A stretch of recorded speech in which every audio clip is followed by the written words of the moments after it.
right, good evening everybody. We'll get started here in just a moment. But as always, we'll do the quick visual and audio check. So if you guys can hear us and if we're streaming in 1080p, give us a thumbs up in the chat and we will get started in just a few minutes. Thanks so much for joining. Hopefully you all had a wonderful weekend.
Okay, I think we can go ahead and get started.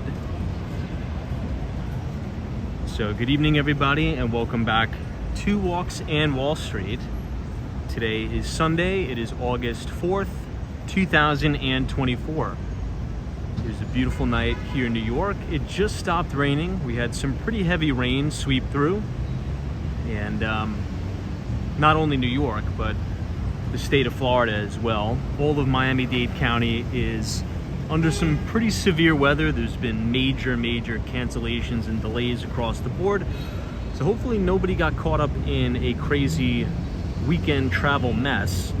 I was just about to head back to Miami, but I looked at the weather. I'm like, probably not going to be a good idea to do that. And it turned out to be a pretty good idea not to go. So maybe we will be in Miami a little bit later next week.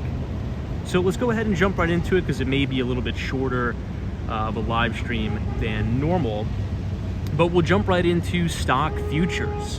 So what we're seeing right now is a big pan sell-off across the board. You're starting to see the Asian markets, obviously since they're open, selling off in a major way.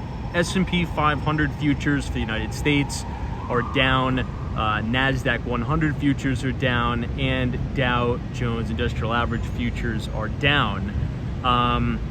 Let's go ahead and take a look at the yield curve real quick. If you go to cnbc.com/bonds, once again, cnbc.com/bonds, you can look at the yield curve for yourself. Now, yields have been getting crushed. They've been coming down in a major pretty across the curve. As of recording this, the 10-year Treasury yield is 3.771%. Pretty wild. You have the 30-year at 4.08%, and I wouldn't be surprised if you start to see yields head lower into next week for reasons that we talked about in the newsletter and last night. Now let's take a look at the equity market. If you type in ticker symbol ES into TradingView, your Bloomberg terminal, or wherever you read charts, futures are down quite significantly. The the S&P 500 is down about 55 points, or just about 1%. And it's important to note that the 200-day moving average on the S&P 500 comes in right around 5,040. And it's looking like that's our first real big target, right? The market is in a correction. We've solidly broken below the 50-day, and it looks like the 200-day is our target. Currently trading at 5,300. Obviously, we have a lot of time until tomorrow morning opens. but the 200-day moving average on the S&P 500 futures is right at 5,040. We'll take a look at the NQ, which is the NASDAQ 100 futures contract. We're down about 395 points, down about 2.14% in overnight hours trading, and we're almost pretty much there, right at the 200-day moving average. Obviously, we talked about beta, right?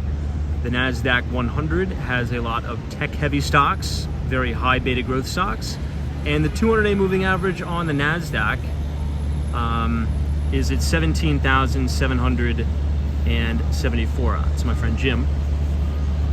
And last but not least, ticker symbol YM, which is the Dow 30.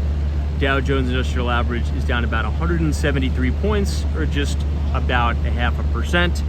The 200-day moving average on the Dow Jones Industrial Average comes in at 38,149. If you take a look at Japan, Japan's down quite significantly, but also a lot of the bank stocks in Japan are taking a pretty big beating as well. Now, as a quick reminder, just so you don't forget, I did send out our free investing newsletter last Thursday, where we talked about a potential similarity that we're seeing with the market right now and the market of December of 2018. Now, it is clear as day, particularly after hours now, that futures open and the NASDAQ is down about, a little over 2%, that the market is telling the Federal Reserve that they should have cut rates sooner. But this is pretty much par for the course for the Fed.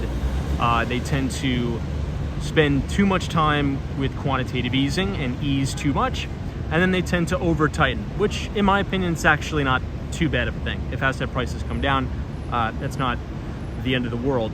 But seeing that major move that we saw last week, with cash moving into the bond market, with yields coming down in a really spectacular way, right? We're less than 4% on the 10-year U.S. Treasury. I think we're going to continue to see yields come down.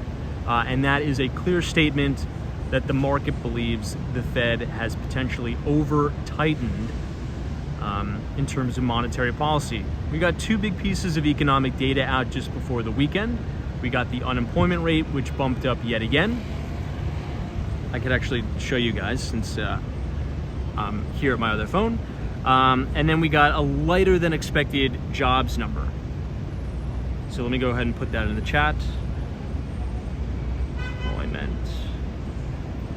Rate.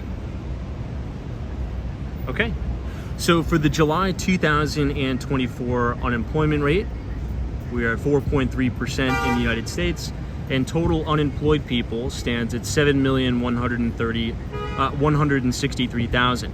Now, it is true that it is still historically pretty low. 4.3% unemployment in the United States is pretty low, but the trajectory upwards is pretty clear. And that actually is a signal that the Fed has done their job, right? One of the key purposes of monetary policy is to pump the brakes on the economy, bring inflation down, and vice versa. So it'll be interesting to see that. Last but not least, if you go into the newsletter, there is a link to a very interesting article. I believe the exact date is December 19th of 2018. And they give a complete sort of synopsis of what happened at the FOMC meeting in 2018 that kind of caused that interesting sell-off where we had that cascading effect. The S&P 500 sold off about 250 points. Now this was back in 2018, so a 250 point sell-off in 2018 was like almost 10%. And that was a key indication that the Federal Reserve was taking a more hawkish stance. And we put in a bottom on Christmas Eve. So what I think, last but not least, we'll conclude here and then we'll walk to Penn Station. I think this is going to be a big opportunity. I think this is going to be the biggest opportunity that we get since COVID. Excuse me. I really do believe that. You have a magic elixir of things happening here. It's a presidential election year. You have so much uncertainty. You have a slowing economy. We saw that in the PMI numbers. We had an assassination attempt on a former president. We had the current president of the United States announce that he is going to drop out of the race, putting in place Kamala Harris. So much uncertainty leading up into the election. I think you'll continue to see that volatility, continue to see asset prices come down. After the election, I think we'll have a pretty strong market. All right. Oh, I forgot to talk about cryptos. We'll talk about cryptos in a second. All right, let me pack up my stuff and let's go ahead and get started. And let me say hello to everybody in the chat. I see Shannon is here. Austin City Limits. My good friend New England Crypto. Cheers. Peters, Tom Lee on CNBC. Friday is advising that a big sell-off would be a buying opportunity rather than staying on the sidelines. Alan says leaving the car, selling biz in 2 weeks. Wow. Oh, very cool. So you'll be staying in the auto industry, just in a different position. That's awesome. Good stuff. I see Paint, Professor Dario, Richard Vogel is here, Lance, Mike G, the one and only Everything in Miami is here. Crypto Meme, what's going on? I see Hayes Productions, Cheers, Robert, DC322, Jake, Tatted T. All right, let's go ahead and get started.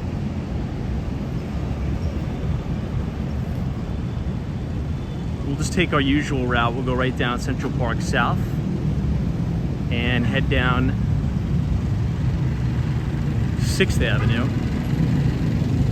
Now, all of this construction here, this is Grand Army Plaza. You're gonna get a completely new Grand Army Plaza here, which is gonna be great. Look at these bikers coming down.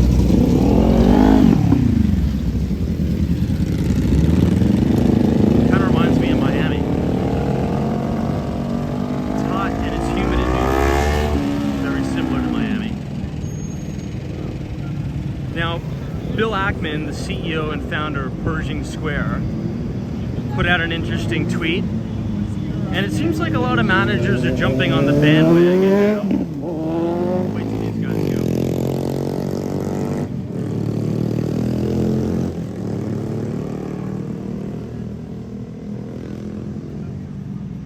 Now it seems like a lot of managers, hedge fund managers, are jumping on the bandwagon now, saying that, the Fed should have cut sooner, and kind of pointing the finger. Now, I'd like to kind of step in here and defend the Fed chair a little bit, because it's very, very easy to kind of play Monday morning quarterback. And I think, in my personal opinion, Federal Reserve Chairman Jerome Powell has been one of the best Fed chairs we've ever had, by far. To be able to navigate probably one of the softest landings in history, right? It's, many people still debate, are we going to be in a hard landing, or are we going to be in a soft landing? Guys, COVID was 4 years ago. I think we kind of tend to forget that, but that's the truth. 2020 was COVID, the big COVID crash. The Federal Reserve had to drop interest rates near zero. Then we had this big spike in inflation due to all the monetary and fiscal stimulus. Then the Fed reverse course, did a complete 180, hiked interest rates by 525 basis points, 550 basis points, right? Fed funds rates 5.25%, 5.5%. We've managed to have still record low unemployment. Equity valuations have performed fantastic. So I think Fed chair overall has done a pretty good job. Can you name one other Fed chair that has been able to navigate what I would call probably a, knock on wood, please God, a once in a lifetime crisis like this? So a little bit of a prediction for next week. I think you'll start to see a lot of these pundits kind of dumping on the Fed chair, throwing a fit and blaming him because the market is selling off. I think that's a little bit too easy. I think that's a little bit too easy for people to do that. in my view. Any thoughts on that? Disagreements, agreements? Hey, Ibrahim Azam, good to see you. New England Cryptos says your P's are popping a little. I don't have the mic tonight. Do not have the mic tonight. Hey, Patient Lobster, what's up? Trick says, Tom, can you talk about the dynamic that bond yields go up when prices fall? And inverse?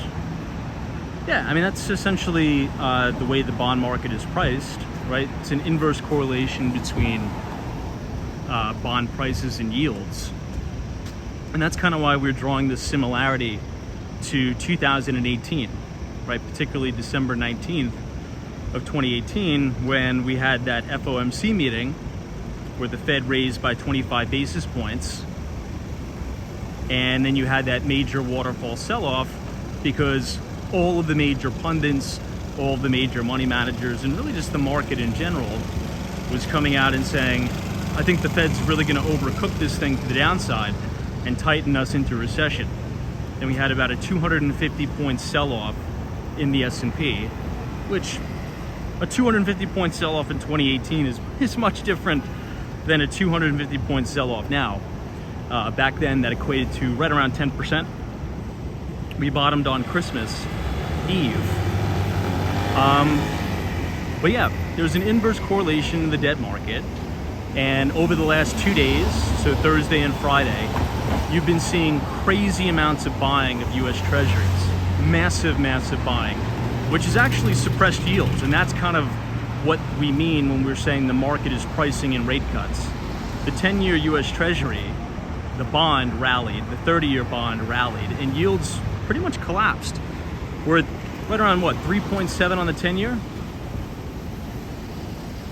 Hey, Daytona Gal, good to see you. Cheers.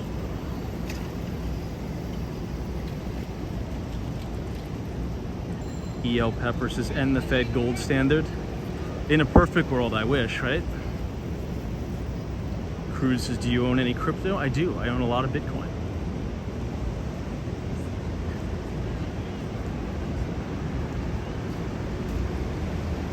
Hey, American Creed 1776 says, hey Tom, someone will always be blamed for a crisis, whether it's their fault or not. It's human nature.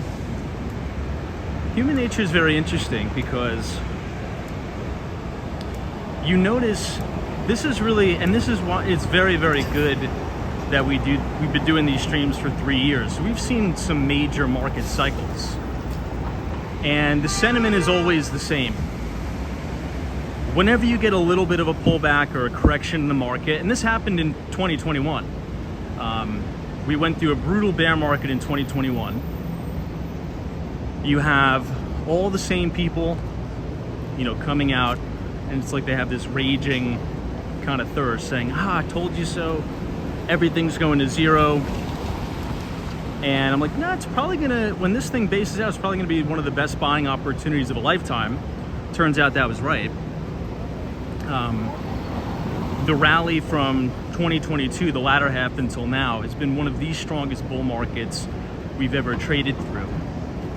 And the S&P and the NASDAQ were extended almost 15% above the 50. And the leading stocks like Nvidia and all the TMLs, you know, Apple trading at a $3 trillion market cap. I mean, it's unbelievable performance. So yeah, the market gives back, the market goes through correction, then the market will find a floor, it'll build a base, and assuming we don't go into recession, which I don't think we will, I think this is going to be a very, very big opportunity after the election. Huge.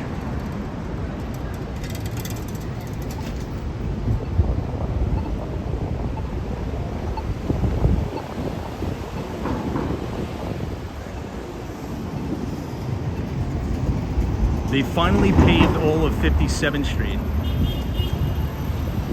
Michelle K, UniJ23, what's up?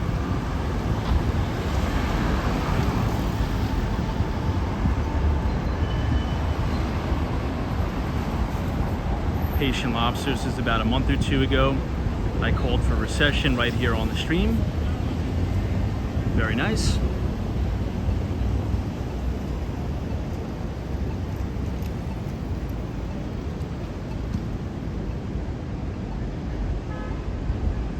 Yeah, Brad's brain, that is true. That is actually probably one of the most accurate indicators. But let's say this, right?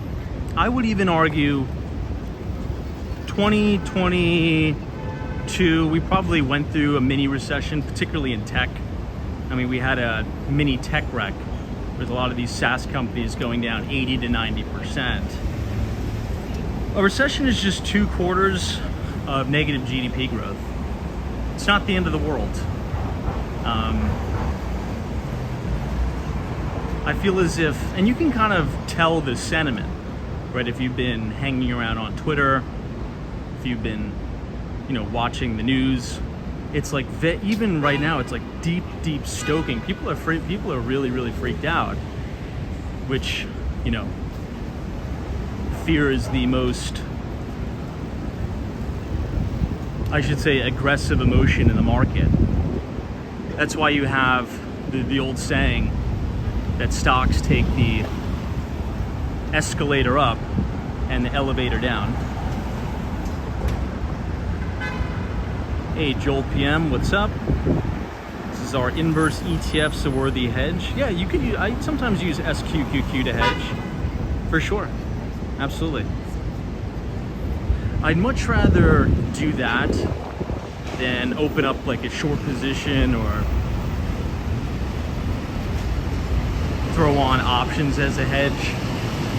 I feel as if the SQQQ is a little bit easier, but for sure.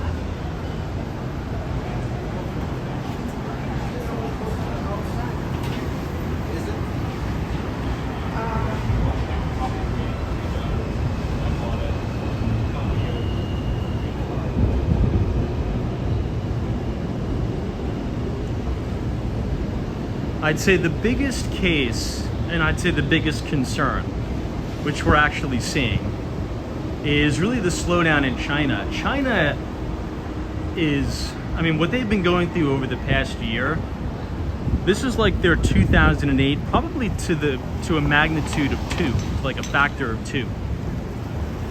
China is easing monetary conditions in a major way.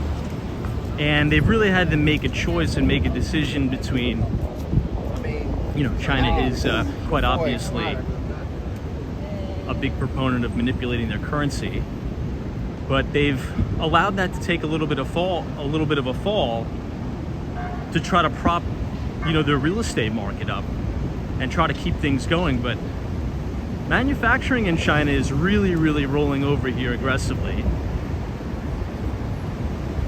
And China's a huge economy, whether you like them or not.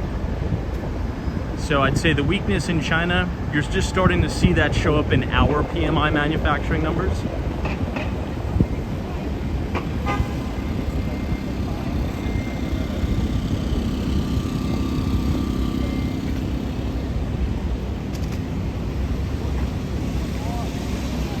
The old saying that when the US sneezes, the rest of the world catches a cold. You can kind of apply that same concept in Asia, specifically with China. You could say when, China sneezes, pretty much all of Asia catches a pretty big cold or a pretty big flu. Japan being one of them. 3T3, what's up?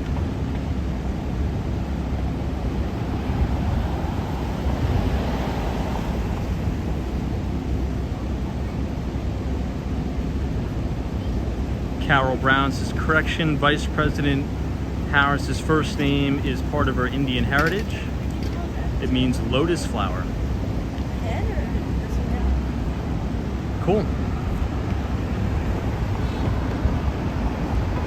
That's awesome. Hey, Brian, good evening. Cheers.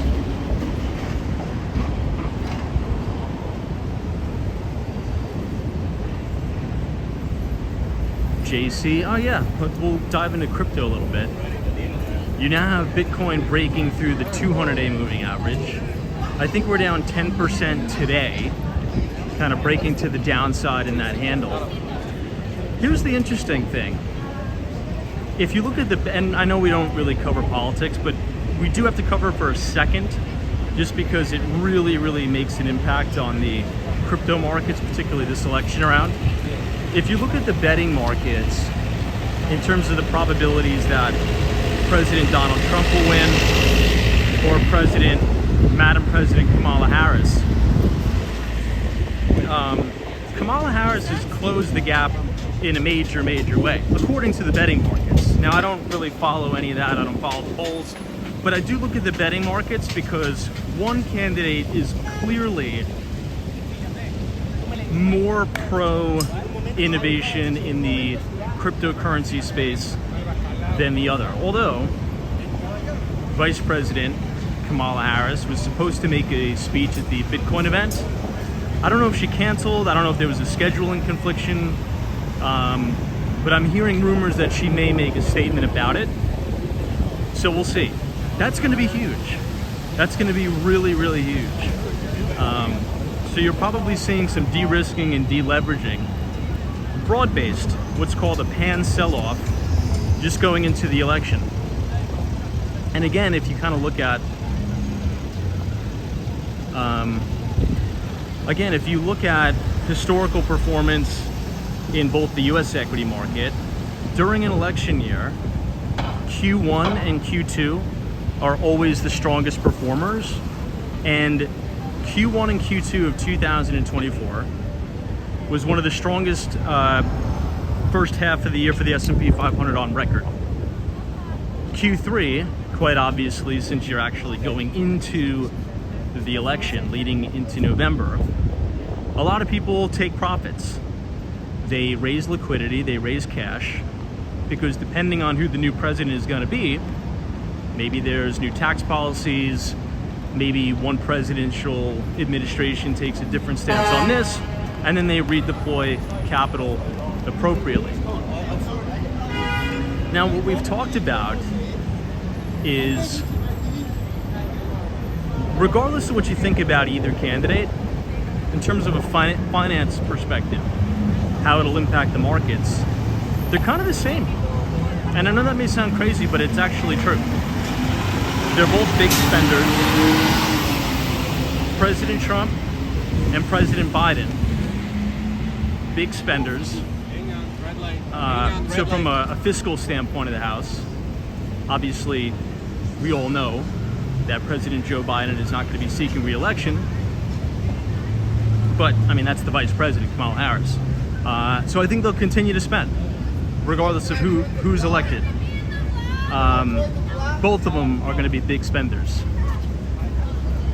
Now, additionally, the main difference is going to be the tax policy and the cryptocurrency ruling. So far, I mean, if we go through this week and the White House makes a statement, or maybe they're going to give a talk or an interview, maybe that'll change. Maybe they'll change their tune and be more pro innovation in that space. It's possible. It's possible. But the main difference is really going to be the tax strategy and the tax regulations. From a fiscal side of the house, I think they'll both, spend a lot of money, whether we like it or not.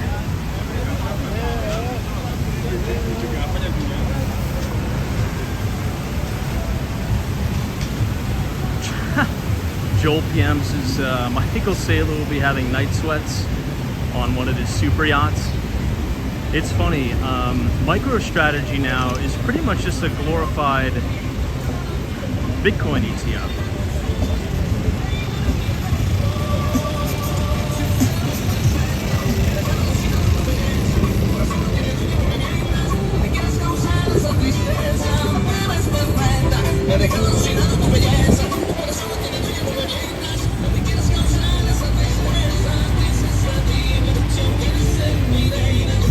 Hey, what's up, John? Dude, what's happening in Japan? Yeah, we just spoke about that.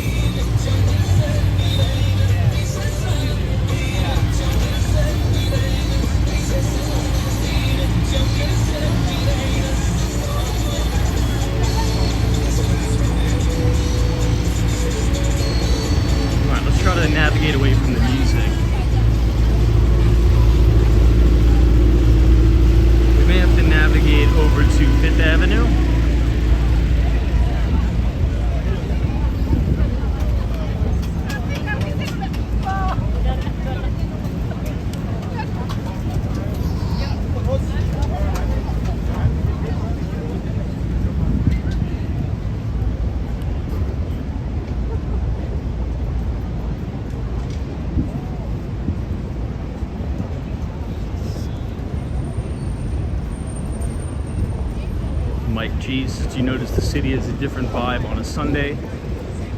Sometimes, yeah. I'd say Sunday morning, maybe leading up to like 3 p.m. is probably the most trafficked for tourists, I'd say. Particularly this year. I haven't seen this many tourists in New York City since pre-pandemic, by far. Which is good for New York, it's good for the city.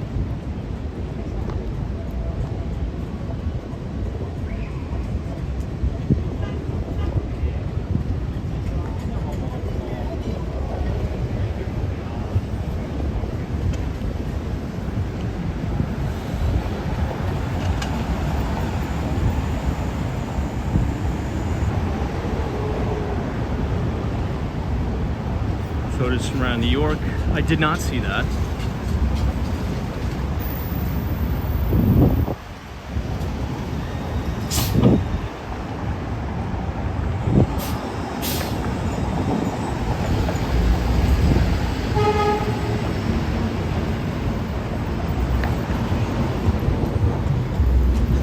We're now passing the New York City Diamond District.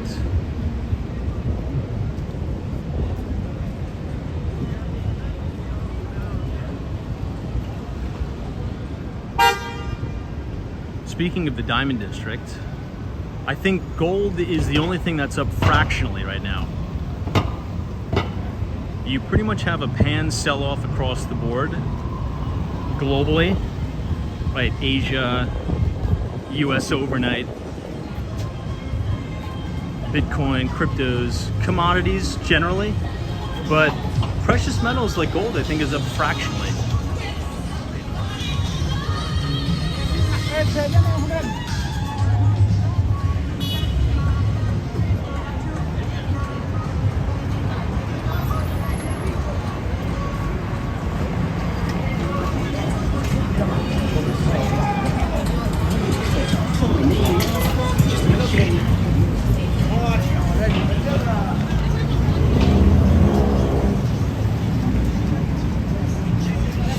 Hey, Optimus 17, what's up? Good to see you. Now the question is, I have a question for the audience. With bond yields coming down in a major way, as we know, the 30-year fixed has a very high correlation with the US 10-year. So my question is, it's pretty much like we already got a rate cut without getting one. Do you think that's going to spur activity in the housing market? I think this could quite possibly be the catalyst that gets sellers to list their properties, increase inventory on the market, get transactions moving at lower prices. So if I had to make a fun prediction, we'll see. I think Q3 and Q4, you're going to see a bump in deal flow on the resi side in terms of existing home sales as well as new home sales. Now keep in mind, existing home sales and new home sales are at some of the lowest levels on record right now. Like there's pretty much no deals being done. It's a very gridlocked market. So maybe this could be the thing that gets the market going again and relieves some of that pricing pressure. 'Cause I want you and I need you.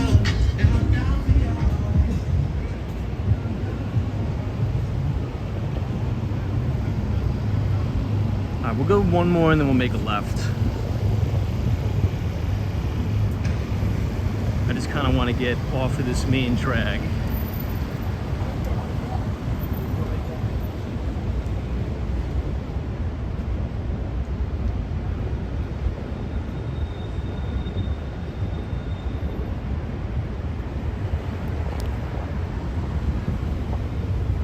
Here's Bank of America Tower.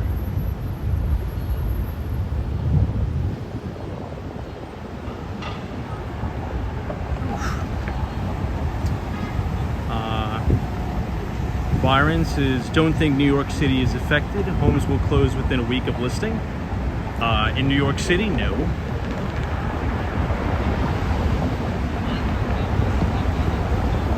New York City, I mean, some of this stuff is, it's very, very difficult to market, particularly in Manhattan. Now, the boroughs are actually doing a lot better, which is interesting.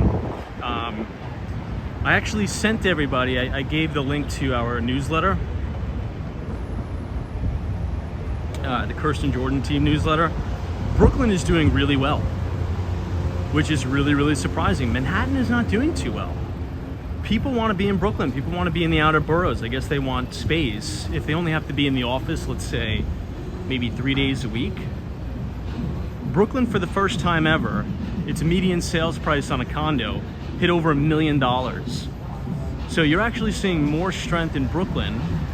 Manhattan's tough. Some neighborhoods like Tribeca, a lot of stuff isn't moving.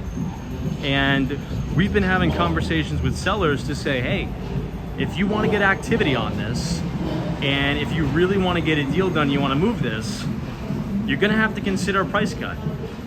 And we're almost there, I'd say, with getting some of these sellers to kind of say, okay, I'm willing to transact at that level. But that's the thing, right? And this is something we've been talking about for a long time. Now, for context, if you type !CPI in the chat, !CPI in the chat, it's going to bring you to the Bureau of Labor Statistics website. And I want you to select shelter. Now, you'll notice shelter is extremely lagged because of liquidity, right? Asset prices correct in order of liquidity. You know, stocks are liquid, they reprice immediately. Just kind of like what we're having right now. You know, you could have 20% movements in the day in the stock market. Real estate market, it's when the transaction hits and it's when the print hits. It's a less liquid market. So the biggest thing to me is there needs to be a catalyst.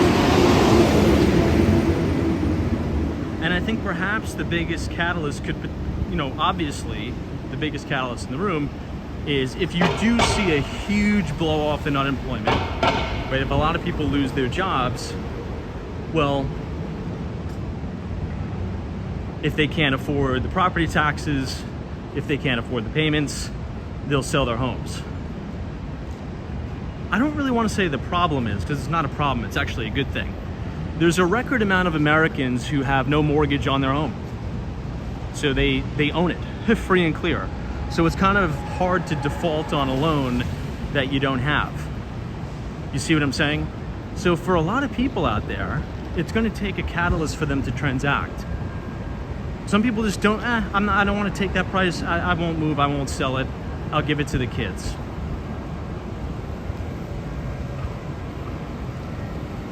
Look at this. This is going to be a new condo building right here.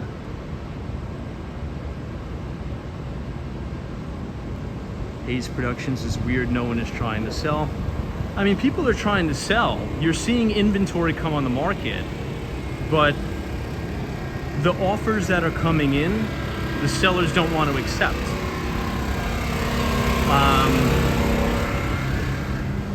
And quite obviously, if they want to get a deal done, they have to be willing to compromise at the lower valuation. The problem is that we just discussed is some of the sellers don't need to. They're like, okay, I won't sell it. Particularly here in Manhattan.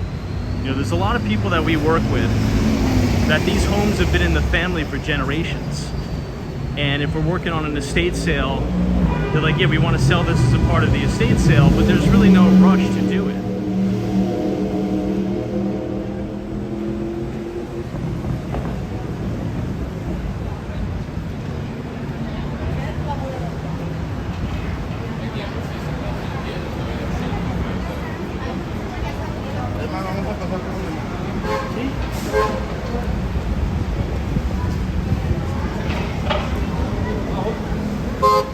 All right, Stephen Schwartzman Building, 42nd Street.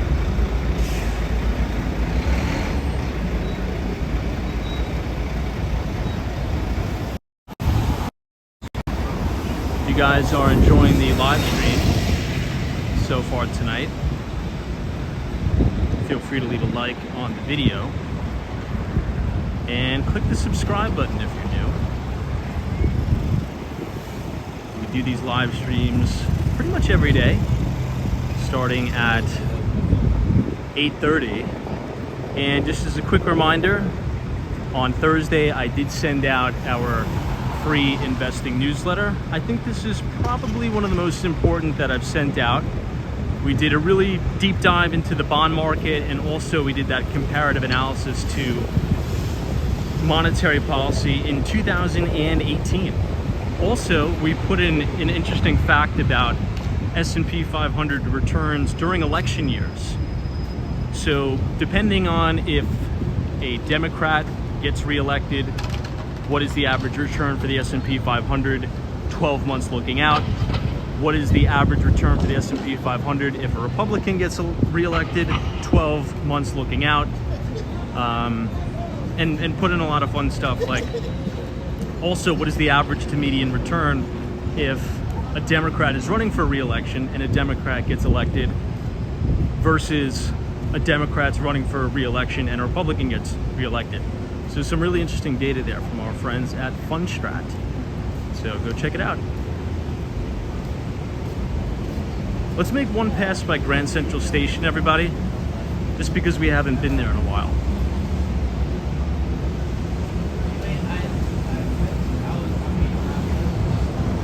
And here is One Vanderbilt.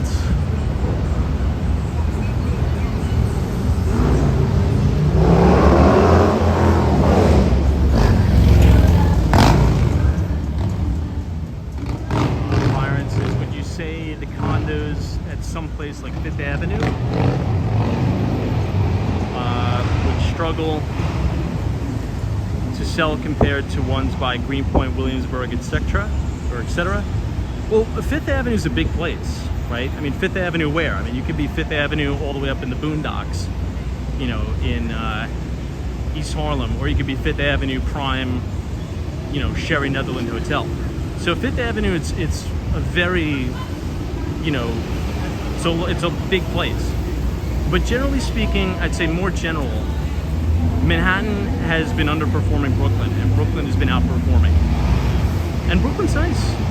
You know, when we did that live stream from Red Hook, Brooklyn, walking all the way across the Brooklyn Bridge, and I don't want to put words in anybody's mouth, but this is what I've noticed. And let me know if you guys think I'm wrong or right. I mean, we could have differing opinions, it's fine. Brooklyn seems cleaner than Manhattan. Is that a hot take, or do people agree with me? I've been spending a lot of time in Red Hook, downtown Brooklyn, Dumbo, Williamsburg, and some of the neighborhoods seem to be more well kept, more energy, I would say younger crowd, with families, like with young families and kids, and it seems a little bit more clean too. And I really think that's why things are moving more in Brooklyn, because people are looking to start a family, people are looking for a little bit more space, and I get that. I definitely get it. I'm a Manhattan guy. I don't think I could live in Brooklyn. If I'm gonna buy something, I'm, you know, buying something in Manhattan. Hey, FredX, what's up? Thanks for joining us.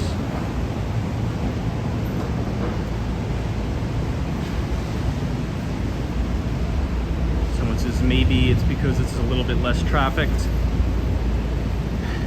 That's a good point, but I'll have to do some standalone walking tours there for you guys, because it's, I would say it's heavily trafficked, but with young people with young kids.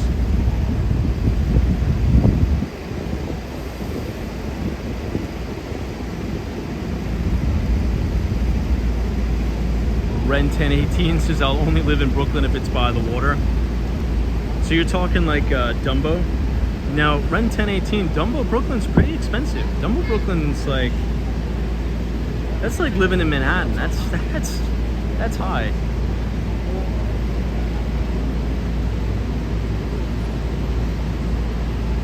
Hey, Scott says Brooklyn unfortunately need to ride the train into town unless you're Tom and walking. Yeah, that's true. But you know, here's an additional thing that I'll say. In the tech crowd, particularly the startup crowd, there's pockets of Brooklyn, New York that have its own little ecosystem for jobs. Look at the entire build out of the Brooklyn Navy Yard. I mean, they did a really good job there. I've yet to film a walking tour there. I'll have to, but all throughout the Brooklyn Navy Yard, it's totally redone, totally redeveloped, and there's a big startup culture there. So a lot of times people just work there.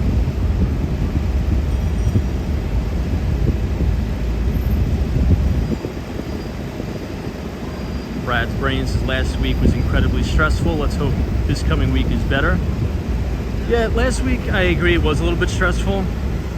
I got to get a lot of stuff tied up here in New York this week, and then next week I got to go back to Miami. I have tenants moving out, I have new tenants moving in, and then I got to go to Asia for like maybe 2 weeks. I'm going to be in Korea, then I'm going to be in Singapore. So yeah, it's going to be busy. So I concur. Just as long, and I think Brad, you said this before, let's have no more political surprises. I think the American people, and for all those non-Americans in the chat, probably I could speak for you guys too. Let's have no more political surprises. No more assassination attempts. Everyone chill out, okay? You know, no more mix-ups with who's going to be the Democratic nominee. Let's all chill. Let's lock everything in and chill to the election so we don't have to have any more heart attacks.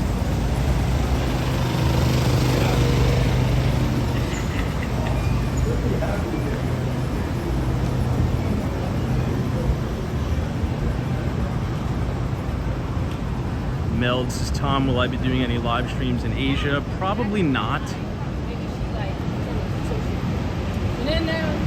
Just because I'm totally unfamiliar and I'm going to be busy, my schedule is going to be packed, so it's going to be very, very busy.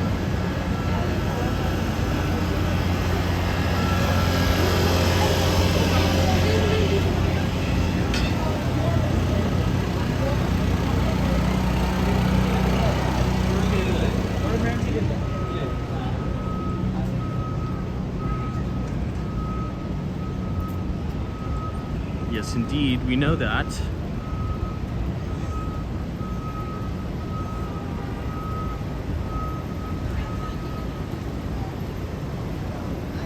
Yes, for all those joining, we covered Japan. Yeah, we're just pretty much going through a pan sell-off. Troy says, are you selling any real estate in Asia? No, but I may be buying some. We'll see.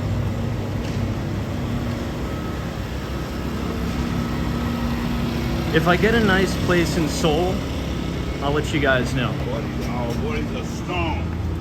We lock up 8 feet. Hey, Mark Francis 786. Wow. Thank you so much for your very generous $100 donation.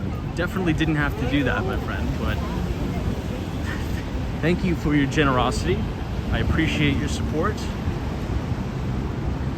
I'll use those funds to get you something for my travels, and I'll figure out how to send it to you. So appreciate the support, Mark Francis 076. Very, very much. Very, very generous and kind.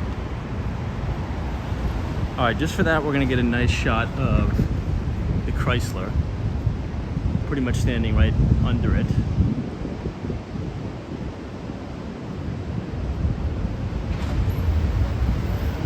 Meld's Seoul Airbnb. I think Seoul's really cracking down on short-term rentals. But in any event, I'm not sure if I'm not super familiar, but just to have maybe like a 1-bedroom place, you can get a nice condo just outside of Seoul for very, very reasonable. Let's say, you know, maybe probably under 4 for like, I'm talking about a nice one. You can get something for like $250 USD.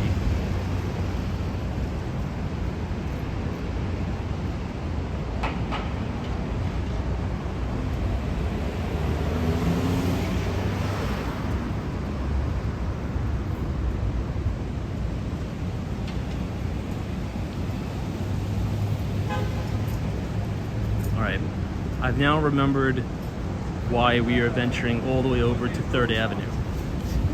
It's because we've been here before, but there's this Pfizer office just on the corner here. We've talked about this, we've covered it, but maybe some people have missed it. Right here on the corner is the old headquarters of Pfizer. They have since moved to the Hudson Yards. And this is going to be repurposed into apartments. Now currently, 1 Wall Street, which is in Lower Manhattan, is the largest office to condo conversion in the city's history. So the developer that did 432 Park Avenue did 1 Wall Street.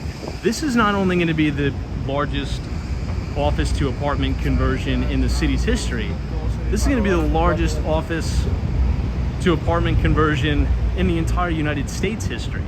So this is going to be a huge project, and the city is going to be, well, the way they got the deal done is there's going to be a section of the building that's going to be allocated to affordable housing. Affordable for New York standards anyway. We can't even look in. They put kind of the posters up on everything. I mean, not the prettiest looking building, but I mean, housing is housing, right? It's gonna be so weird that this is gonna be apartments.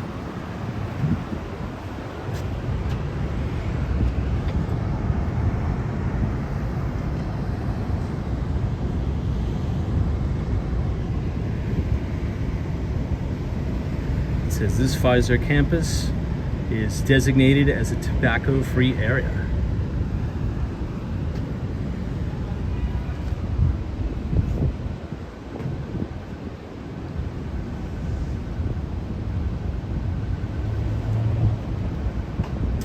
But Mark Francis, thank you again. You're very, very kind.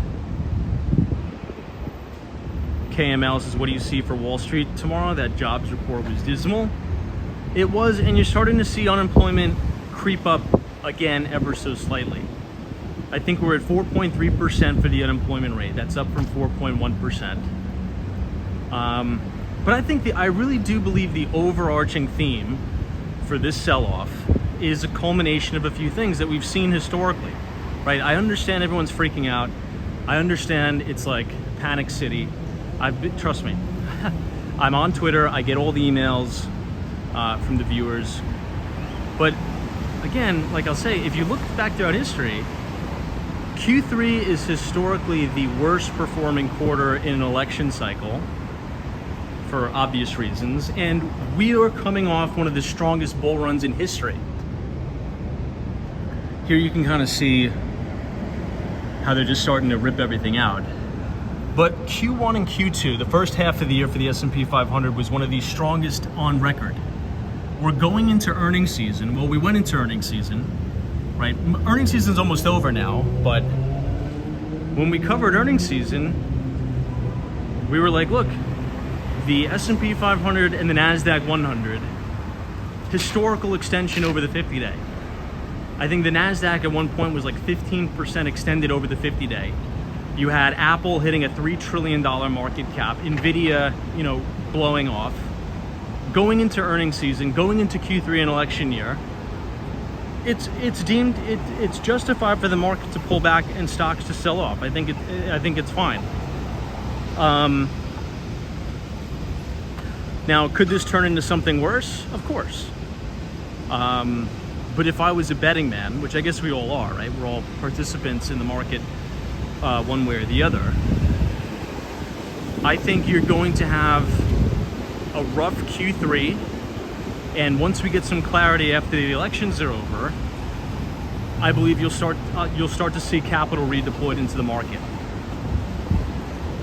Now, we briefly touched on that headline. I'm sure everybody has seen it. Berkshire Hathaway, Warren Buffett selling about 60% of his entire Apple holdings. Has anyone seen that article? I'm sure everybody's seen that article. It's been hammered, right? There's also context to that. Berkshire Hathaway acquired that position when Apple was roughly, I don't quote me on it, you could look it up, but I think it was like a $450 million market cap. Okay, so Mr. Buffett held that stock from a $450 billion valuation to a $3 trillion valuation. That is just like ungodly profits. That's just like, it's gotten to the point where like the profit is like cartoonishly ridiculous. I kind of use that. So if you're Warren Buffett, when you've seen the last 2 quarters for Apple, right, you start to see phone sales slowing down. You start to see quarter over quarter sales growth not slow down but decelerate a little bit, heading into an election cycle where you don't know if, number one, if one of the presidential candidates going to make it to the election day. That's number one. And number two, you don't know what the new tax policy is if we continue to have Biden-Harris administration. Obviously Harris, Biden dropped out. I think that's warranted to hit the sell button and lock in your multi-billion-dollar gains from riding a stock from $450 billion to $3 trillion. So, yeah, I think I don't know. I'd say that's my take. Yes, the jobs numbers were abysmal. I think you are seeing slowing, but that's what the Fed intended, right? You're seeing inflation coming down. You're seeing unemployment creep up. The big problem is China. I mean, they're slowing. And let's say everyone is correct and we do go into recession. Number one, everyone will always be correct, because people have been shouting recession every single month since we hit the COVID low. So of course, the United States is going to go through another recession. Of course, it's like obvious. That doesn't mean everybody dies and it's a nuclear fallout. Like I think people need to realize that as well. We've lived through recessions before. Is it tough? Is it difficult?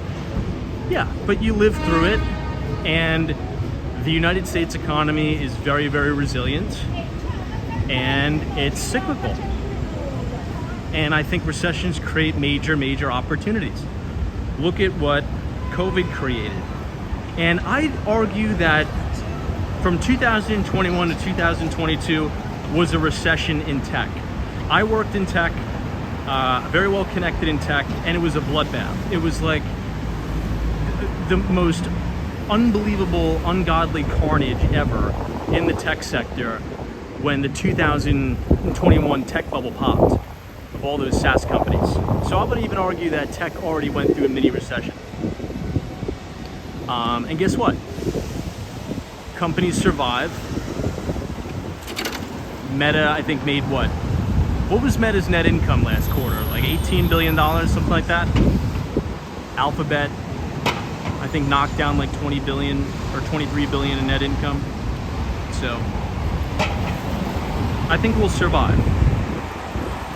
Actually, I don't think I know the United States will survive another recession.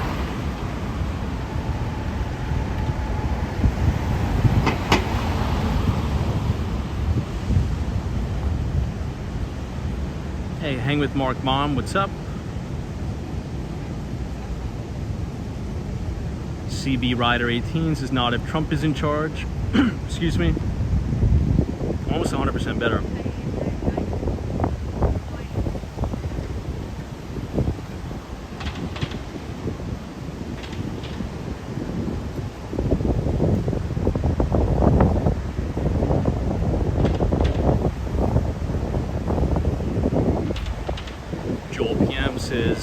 Buffett sold now to potentially avoid a higher capital gains tax down the line. Yeah, I mean, there's tons of reasons, and you know, that's another thing that we talked about. You know, whether you like either candidate or not, I don't care if you're a big, you know, Kamala Harris supporter. I don't care if you're a big Trump supporter. Don't care, vote for whoever you want to vote for. That's America. But on fiscal policy, whether you like them or not, they're almost similar. It's the truth. They are. They're big spenders. So, if you think for a second that Trump, if he gets reelected, just play hypotheticals, that Trump is not going to get in the White House and spend a bunch of money, he's a real estate guy. He's a debt guy. Of course, he's going to go reckless with spending. Of course, it's obvious. And same with Madam President Kamala Harris if she gets elected.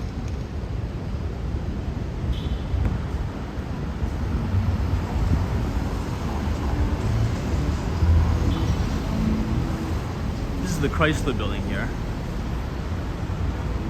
Which, by the way, I'm not saying that's a good thing. Our national debt is accruing something crazy like $1 trillion every 100 days. I think the only thing that's going to be able to save us is AI. If we can grow our way out of the debt bubble.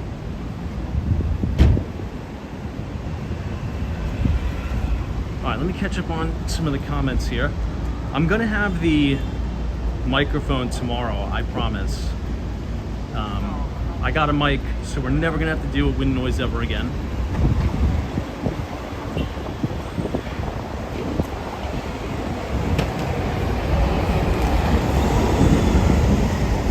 Meld says Tom can run for president in 6 years. I actually can't run for president, but maybe it's a long story. It's a story for another night. KML says yes, we will definitely survive, but given the current conditions, it will be much less resilient than the next recession. I'm speaking about Main Street and not Wall Street. That's fair.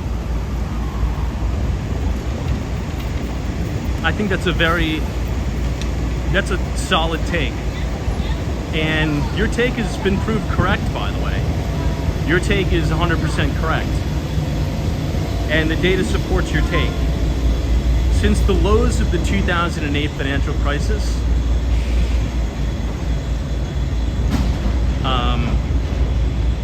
it's been a very lopsided recovery. So your point about Wall Street versus Main Street being very bifurcated, you actually hit the nail right on the head. And this has really been created by that decade of ZIRP, right? Zero interest rate policy.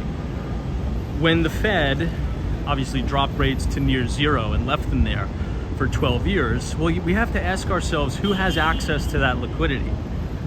By and large, it's not people like me, it's not people like you, and I'm using, you know, me and you as like, not literally me and you, right? But I think you get the point. It's institutions and corporate America, right, are able to essentially take on debt in perpetuity at low rates to grow the business, right? Which is why we've had record low unemployment for so long. But also to launch massive share buyback programs, acquire assets. I think the top 10%, or it may even be the top 5% of Americans own about 90% of all the assets.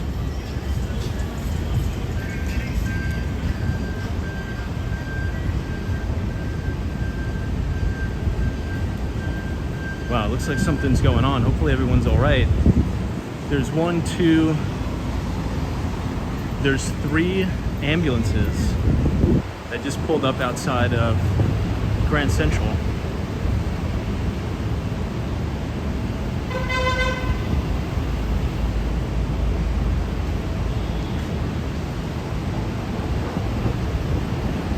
Ibrahim Azam says, I can't run for president either, but I'll be eligible in 2041. I'd vote for Ibrahim. I'd vote for Ibrahim Azam for president.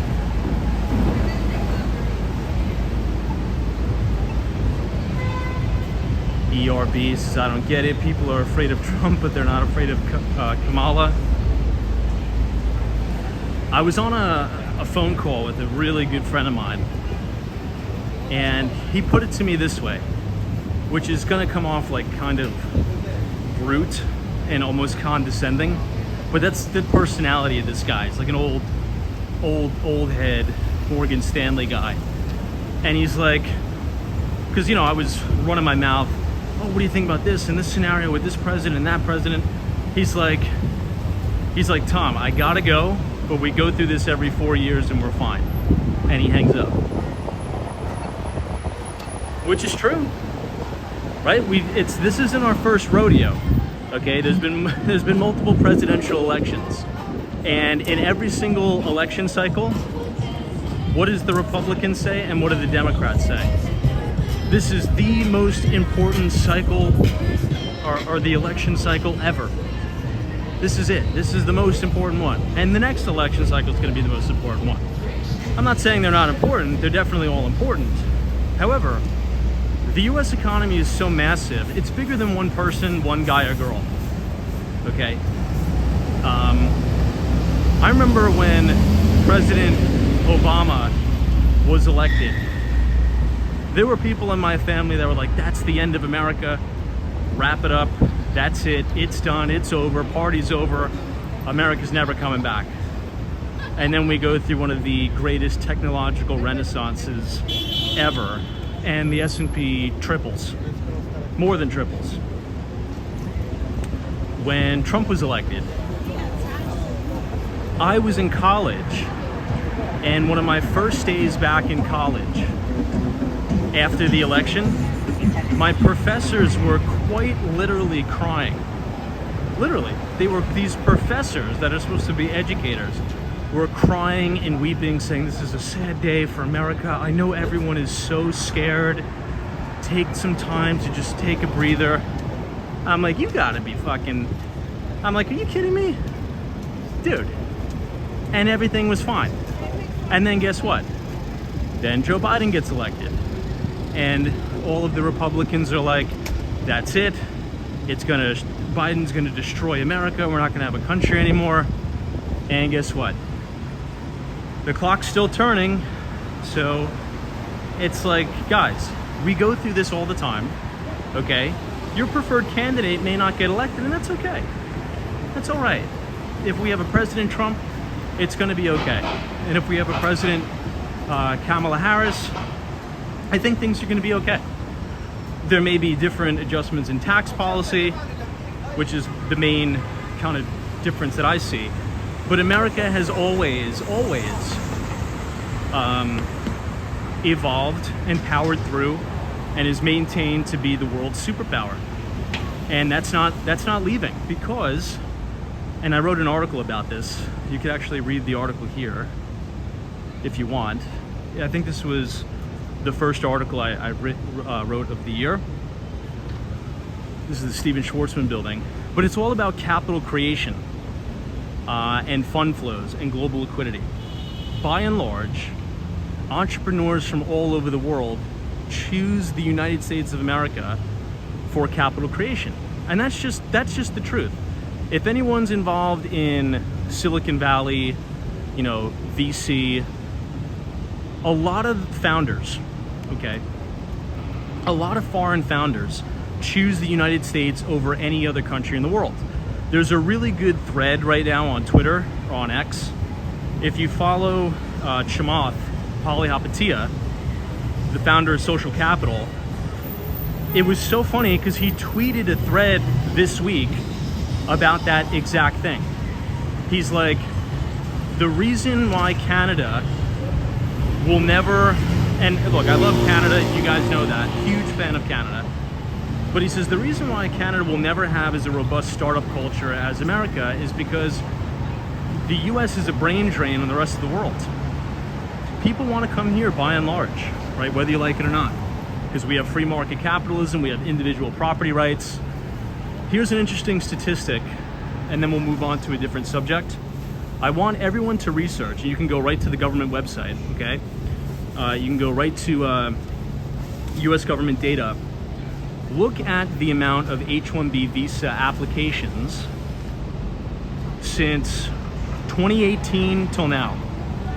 In 2023, we'll get the numbers in 2024, obviously, at the end of the year, a new all-time record high for H-1B visa applicants. So what does that tell you? That means people, by and large, right, want to participate in this beautiful project we call American capitalism. Christian Coleman says, Tom, you see what's going on in the markets. It's a bloodbath. No, I haven't seen it. We've been talking about it all night. Anyway.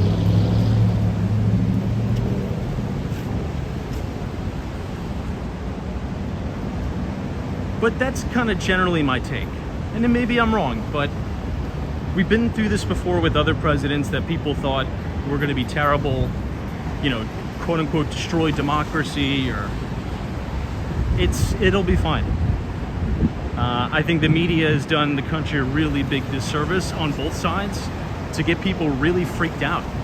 I mean, some people that I talk to that I'm very close to, they're like really convinced that if one party wins or the other, it's going to be the end for them and there's going to be no future. It's really, really sick what the media has done to people. It's really, really, really terrible. Anyway.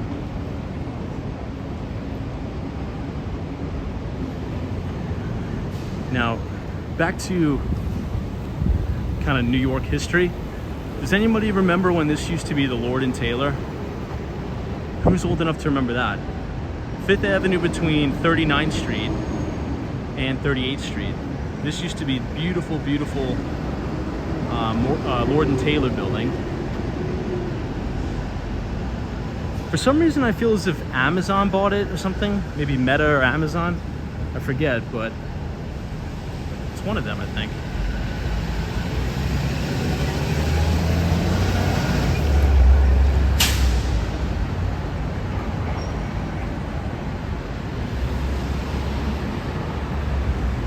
Hang with Mark Mom.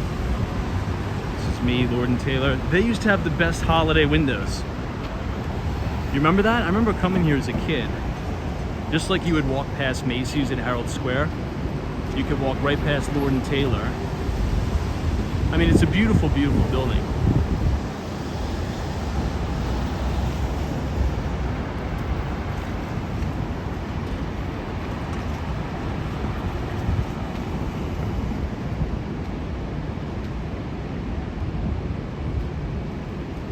Bevan, what's up?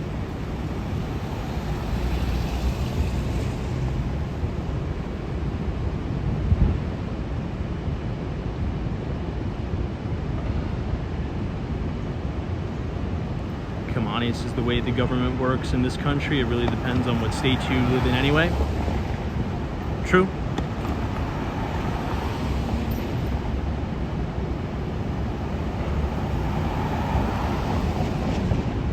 Hey, Emmanuel is here. Professor Dario, what's up?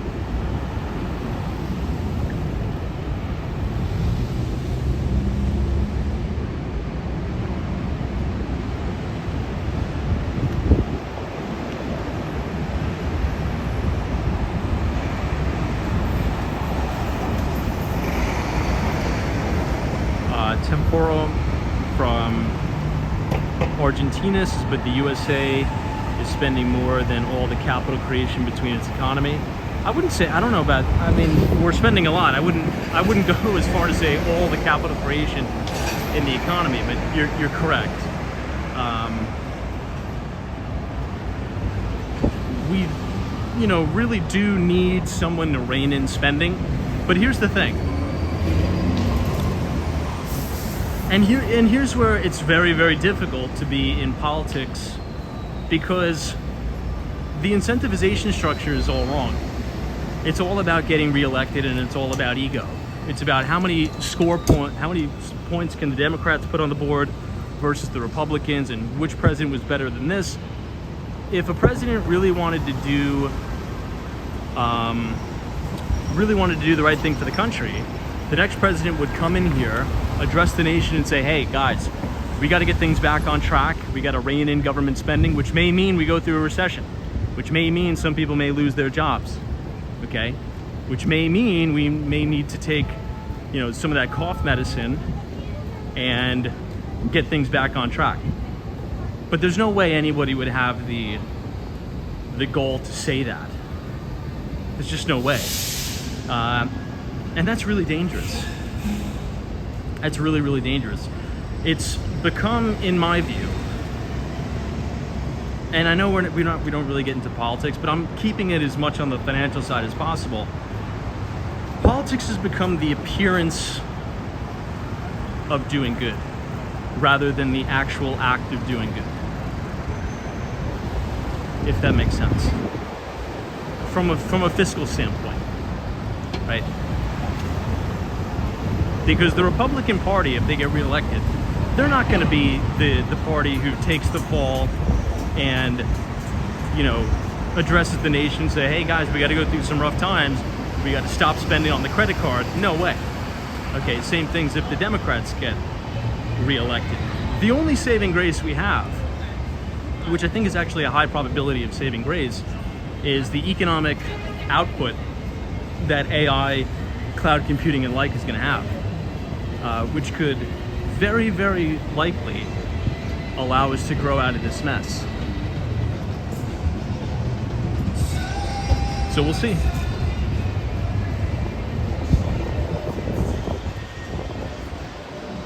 What I was taught is if by default you should try to lean in towards optimism, because if the latter happens, everyone's in the same boat anyway.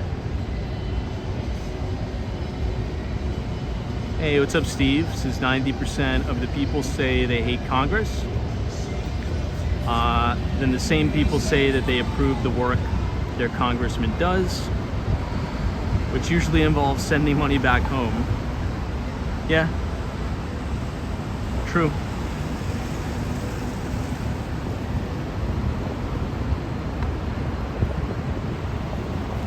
Just like a corporation, right?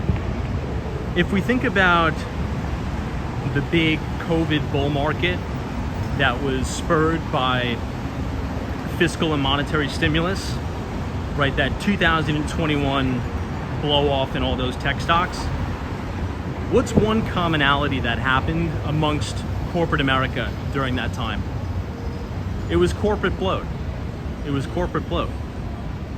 So much so, if we kind of dive back in history, so much so that the board pressured Mark Zuckerberg and Meta to say, dude, if you don't significantly slash costs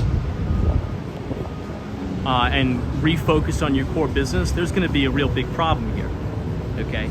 And Zuckerberg got his SHIT together, fired over 25% of the company, got back to its core business, and the stock rallied back to all-time record highs. The point I'm trying to make is, in the free markets, right,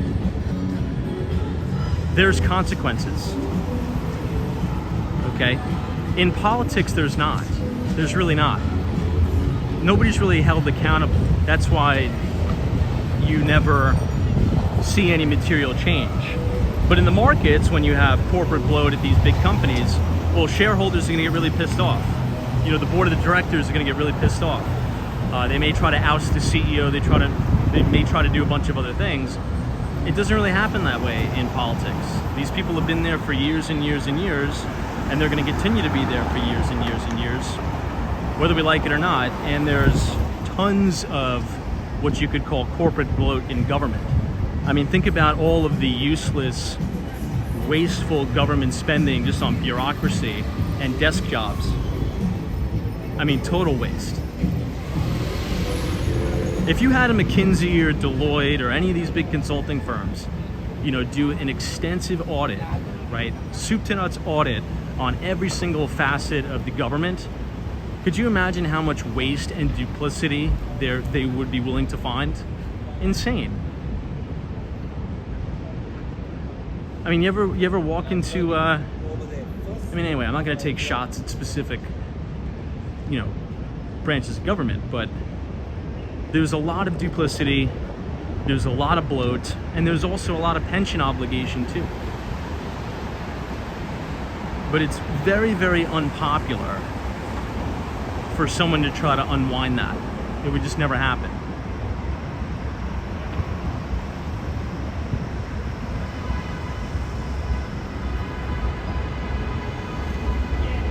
Wow, look at this.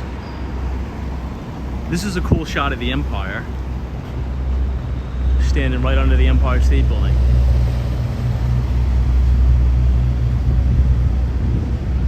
That's such a unique shot.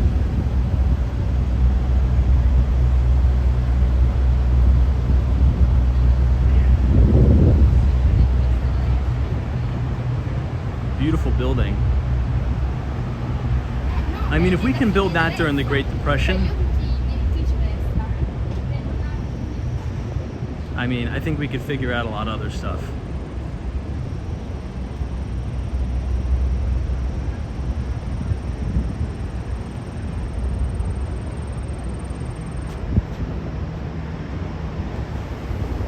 I'm actually curious how much it costs now to go up in the Empire State Building on the observation deck. I haven't been in so long.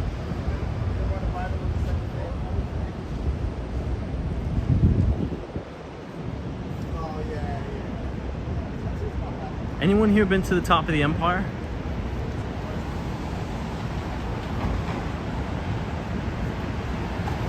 Hey, what's up, Madison 32, Adam Luke. Thanks for joining us.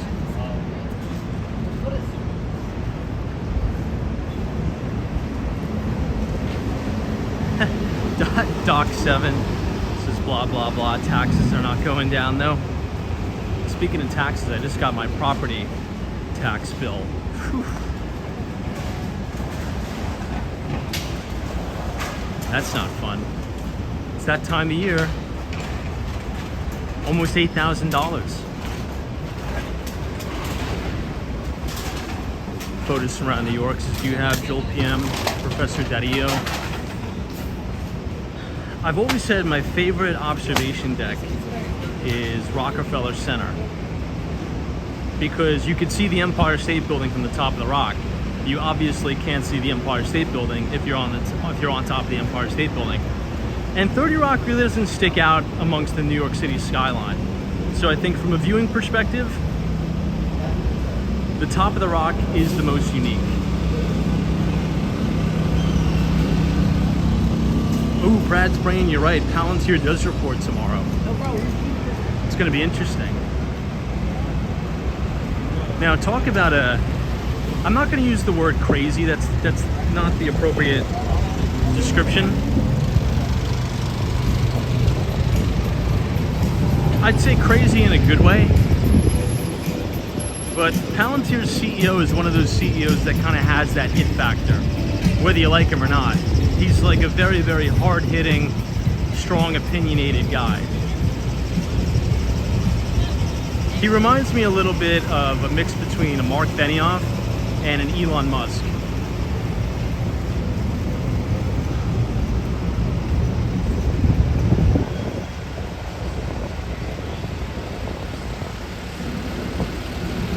Lord, so far I enjoyed the Empire State Building rather than the top of the rock. And you went there last month. Wow. Hey, did you go to the Edge at the Hudson Yards? And, well, since we're here, we'll check it out. And were you able to get a chance to go to the summit at One Vanderbilt? Those are two observation decks I have yet to go to. I haven't been to Summit, and I haven't been to the Edge. Although, if you have an American Express card, if you bank with American Express, you have like an Amex credit card. The next time you're in New York, if you call the number on the back of the card, you can schedule a reservation to go to the Centurion Lounge. And the views are awesome. I think it's 2 floors below the summit. So the views are pretty similar. And the views were very, very unique. Hey, Mach East, Summit, and Top of the Rock are the best. I've been to both. Maybe I'll check it out this winter.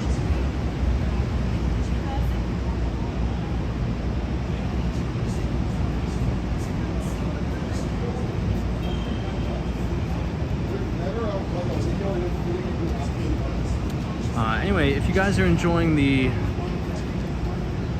live stream so far, feel free to leave a like on the video and click the subscribe button if you're new. We might as well check futures right now. I know we're limit down on Japan.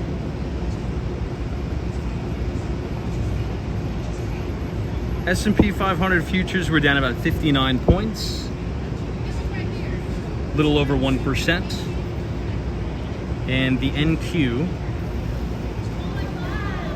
we're down almost 2.5%, and we're coming right up to the 200-day moving average on the NASDAQ 100, down 428 points. We're probably going to gap lower in a major way. The VIX is probably blowing off too.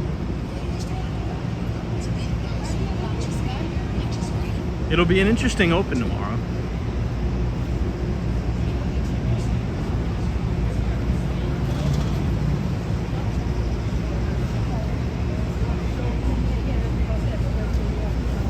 Four, 5, 6. This is Bitcoin is trying to stabilize. That's true. Bitcoin was down, I think, almost 15% today, intraday, I think.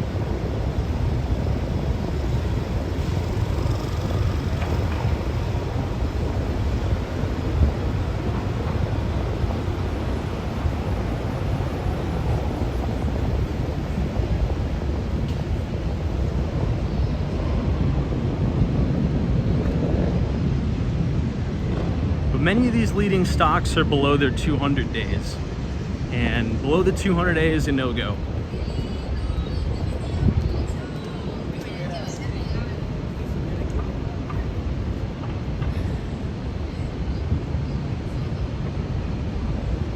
Someone says, do I own any waterfront property in Florida? I do not. I own property in Florida, but I would never buy waterfront property in Florida. The only circumstance where I'd buy waterfront property in Florida is if I had FU money. That's the only way I would do it. Because if you are one of these guys like Jeff Bezos, Ken Griffin, Zuckerberg, all these billionaires that are buying waterfront property on these man-made islands in Miami, also buying stuff in Palm Beach. They don't care. They're worth billions of dollars. And I think that's what people need to understand. It's like, yes, the flood risk is there, but these people are rich. Like, that's the key. So they think about it differently. Like a guy like me, right? I'm very conscious about, if I'm going to buy in the state of Florida, I'm going to be very, very meticulous by looking at the zoning and looking at the flood maps and buy something in a non-flood zone. You really, really can't buy anything in South Florida, in my opinion, if it's in a flood zone. I would stick with flood zone X. I think it's too risky to buy something down there. Particularly if it's a single family home, if it's in a flood zone, because flooding is a nightmare. And many people will say, it's okay because you could just buy flood insurance. I think that's really bad advice. That's really, really, really bad advice.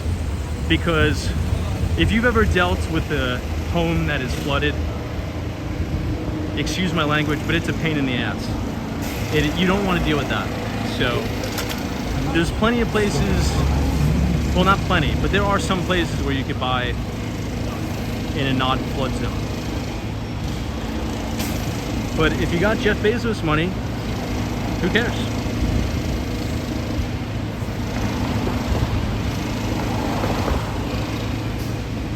We spoke about this before. The most desirable places in America, right, and really in the world, are on waterways, right? Human civilization, going back to the start of human civilizations, they've started their civilizations near major waterways for a reason, right? For trade, for commerce, for agricultural purposes, right? We learned about, the Nile River flooding because it would have the silt deposits and it made the soil very fertile.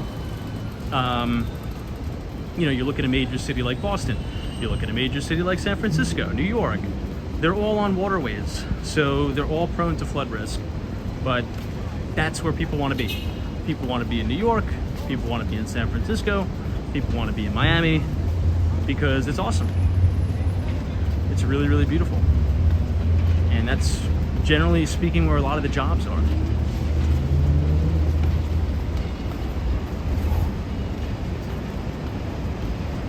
Now, New York City, we're building, there was an interesting video that was published in the Wall Street Journal.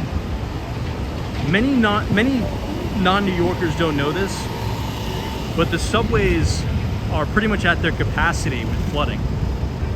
Even now when we have really, really heavy torrential downpour rains, the subways are like waterfalls. It's like whitewater rafting in the subways. So these engineers are trying to design different contraptions and different barriers to prevent flooding.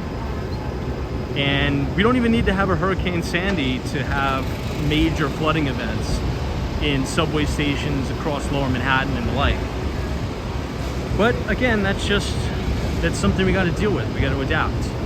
We live on an island surrounded by water, and that means with sea level rise, we're going to have to deal with it. All right, everyone. Well, I think we covered a lot. I think this was a fun broadcast. We got to see a lot of places in the city. Oh, nice. Robert Parker says you're thinking about moving to Connecticut. Oh, you're thinking about moving out of New York and going north. Oh, to what part of Connecticut, by the way? All right, guys. Well, I guess we'll end it there. If you enjoyed the live stream, feel free to leave a like on the video.